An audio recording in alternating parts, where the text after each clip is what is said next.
Hello AOS fans, Robin here, back once more with a deck review for you, and it's a deck review of subtle difference to usual in that there isn't much choice, because I'm looking at the Dreadfane warband, the Ironsoul's Condemners. So this is purely the cards that are in the box, so there's no attempt to do any sort of deck building.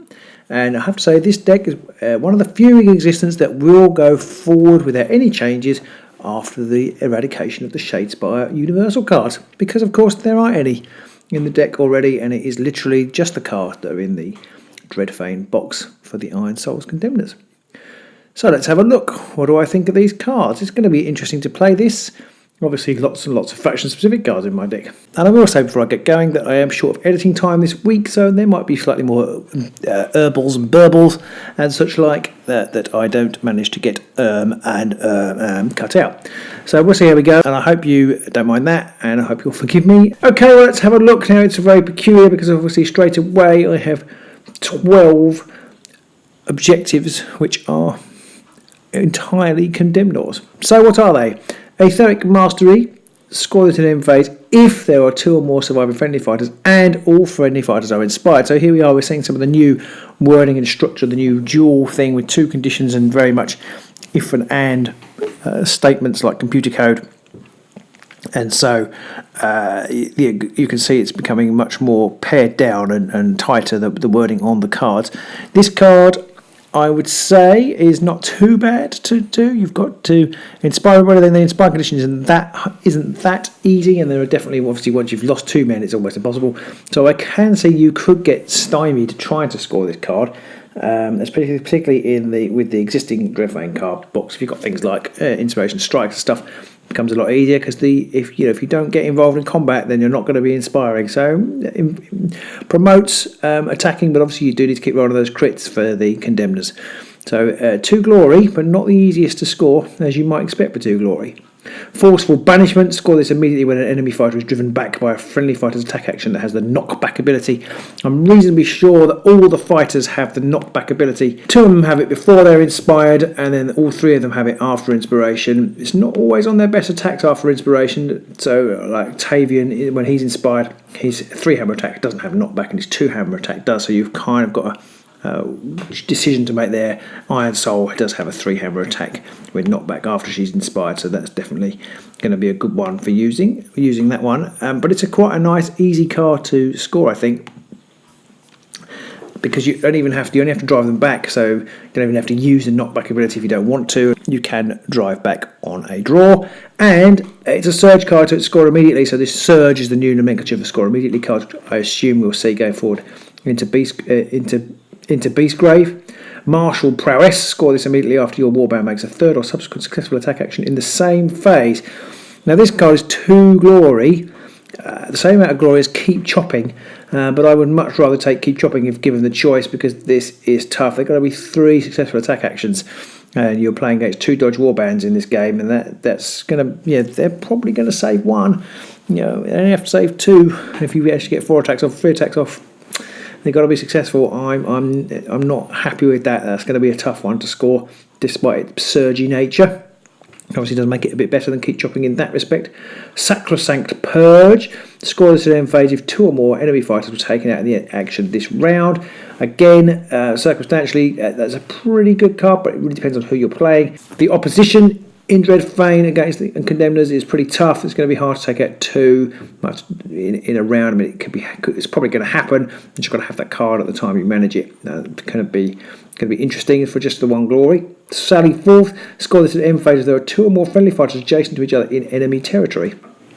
I think 2 fighters in enemy territory would be one thing. 2 adjacent to each other with 3 movement. Again, not that easy, but definitely a way to play these guys and sort of move them forward together. I can see that's definitely possible to score, although you have got limited movement, so it's not going to be the easiest one to score. Storm Forced Heroes is a dual card. Score this in an end phase if there are 2 or more surviving friendly fighters, and each surviving friendly fighter has 1 or more upgrades. I can see that as long as you've got the glory train going, that's going to be reasonably easy to score. As long as you've got 2 people left. Strength and Unity, I'm not going to read all of this one out, but basically you score this in an end phase if you've got 2 or more fighters surviving and they've all done one of the same actions, like they've all moved or all charged or something like that. So that's a definitely scoreable card. Uncontested Might. Score this invade if your warband holds 1 or more objectives in enemy territory. Now, it's definitely doable, especially if you combine it with Sally Forth. It's really going to depend on how your game's going and whether your opponent's got any movement shenanigans or managed to knock you off towards the end of the turn. Vengeance Satisfied. Score this at end phase if more than half of the fighters in 1 or more enemy warbands are out of action. Again, your enemy is quite tough, but it does neatly tie up with Sacrosanct Purge, I suppose. You could score both of those in the same round. It'd be quite a nice netting glory for doing the same thing. Vindicated Arrogance. Score this in end phase if your leader is the target of 1 or more actions in this round and is on the battlefield.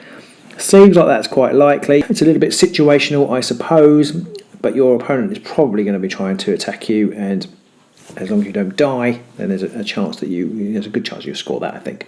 Wrathful Blow is another duel card. Score this immediately, so it's a surge and a duel. Score this immediately if a friendly fighter's attack action takes an enemy fighter out of action, okay, and the friendly fighter has 1 or more wound takers. Now that's quite an interesting one, I think.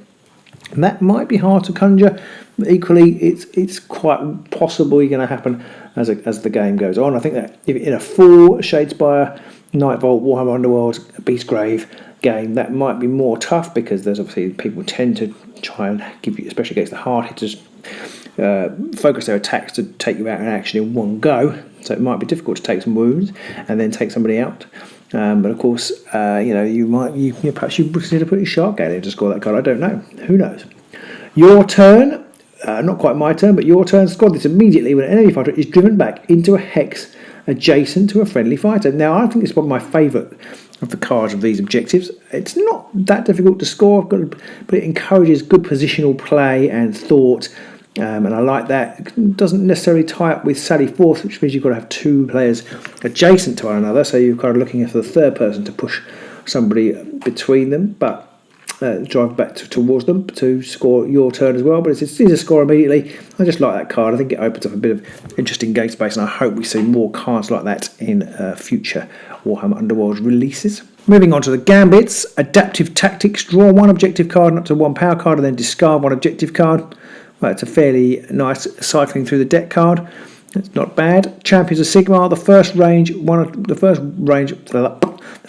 1 or range 2 attack action made by a friendly fighter in the next action has innate supports. Well, that's a very nice card to have, I think.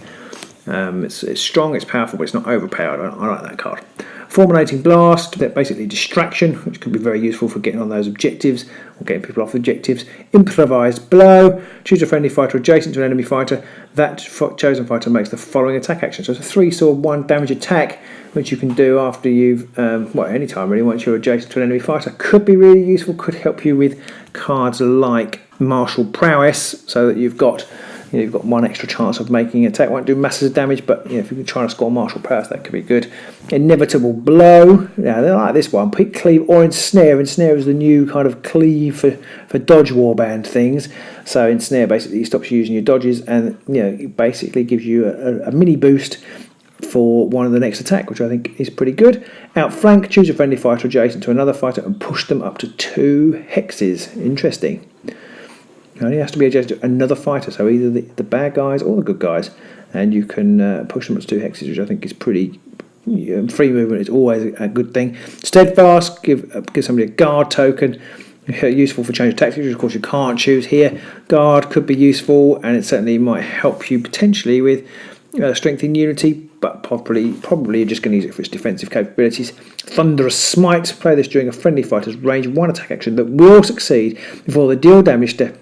In this step, instead of dealing damage equal to the damage characteristic of the attack action, the target is dealt 1 damage, and each enemy fighter adjacent to the target is dealt 1 damage.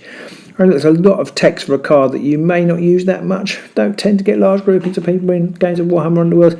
I'm not sure how good that card is. There's an awful lot of text for what is meant to be a beginner's game, I would say.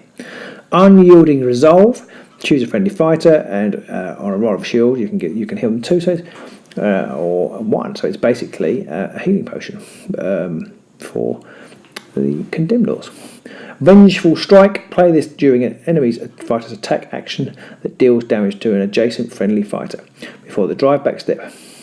roll an attack dice. Or roll a hammer or crit. The friendly fighter is not driven back and makes an attack action that targets the attacker. Well, I'm not a big fan of these 50-50 cards, so I don't particularly like this one, but I can see that it could be very useful if you had it at the right time. Moving on to the upgrades, the etherically charged shield, you can re-roll 1 dice in the defense roll made for this fighter, and it's restricted to Ironsoul and Tavian. It's a nice card, being able to re-roll 1 dice, and it's an upgrade, so there's no discard on it, so it is basically every turn, and there's an ether equivalent for a charged weapon. You can re-roll 1 dice. Now, these cards, a little small spoiler, I actually threw these away in the first turn because I got lots of upgrades, which I regretted later in the game, and one of the reasons I regretted it is because I completely forgot at the top of the game that you get 2 glory per kill in Dreadfane, which means if you just manage to kill somebody, then you might be able to put on 2 upgrades, which makes them much more easy to cycle through. Consecrated Pendant, +1 wounds. Always looking for wounds. Enchanted Rose, +1 move, and you can move through lethal hexes as normal hexes. Interesting choice, that one. There are no lethal hexes on the Dreadfane board, so that's clearly looking forward to the future. Hallowed Aura, after attack action that deals damage, you can roll a hammer and maybe heal. Roll a hammer or a crit, and maybe heal 1 damage. Pretty good card.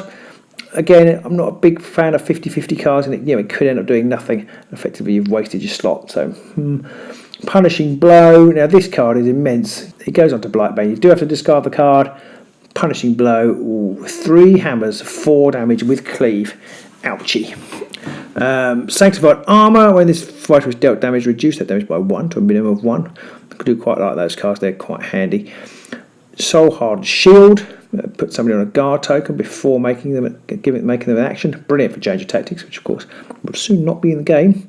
Spirit Flask. Choose 1. Either deal 1 damage to an adjacent enemy fighter, or deal 2 damage to this fighter, or heal to this fighter. So again, you've got more healing opportunities here, or damage opportunities. It's a really nice dual aspect card, which I think I would like to see more of in the game. I quite like those dual use cards. There's another one in the main game with the you can either push somebody or do damage on them, but I really like that. Now, this Spirit Flask is a good utility card, and Stoic Stance. This fighter cannot be driven back. Could be really useful if you can get on an objective or something like that, and you need to hold it. So there are the cards. I don't think they're particularly strong, particularly combined with the Inspire condition of Condemners. I think where the Condemners are going to come in is when you can start to use other cards with them. They've got some absolutely beast combinations. I think these support them well, and well, you'll see how I got on in the game when the game goes live. I won't say too much more about that, but you can get some bricking up of the hand here, so you might have to make some careful card decisions. And I would say, if you are going to play, make sure you familiarise yourself with exactly what the cards do and which ones work well together before you go into the game. If you go in unprepared, you might find yourself getting all sort of in hot and bother. That's all I'm going to say. So, yeah, well, that's it. What do you think? Have you played Dreadfane? Do you enjoy it? What do you think of these cards? Have you cycled them in with the Nightbolt and the rest of the Underworld's cards? How did they go? Are there any you would choose? Obviously, you can't cycle that many into other decks because they're all factions specific, which I don't think I actually kind of became fully aware of until I started doing this report. So this deck review. So that's an interesting thing there, but you can obviously bring in other universals in, and I can think of some like Change of Tactics would be really good for these guys, that kind of thing. There is very little passive attainable glory, I think, which is not the way the game is played at the moment. So maybe that suggests that Games Workshop are going to try and sit on that a little bit for Beastgrave, which again I think will be good. I find the glory for doing nothing, although it has its uses for getting the game going, I find it a little bit tedious is the wrong word, but it doesn't seem quite in the spirit of the game. You can rack up all this glory for not doing much and failing to do things. It's not something doesn't particularly sit well with me. But anyway, what do you think? Let me know, and we will see you in the Mirrored City soon. Bye.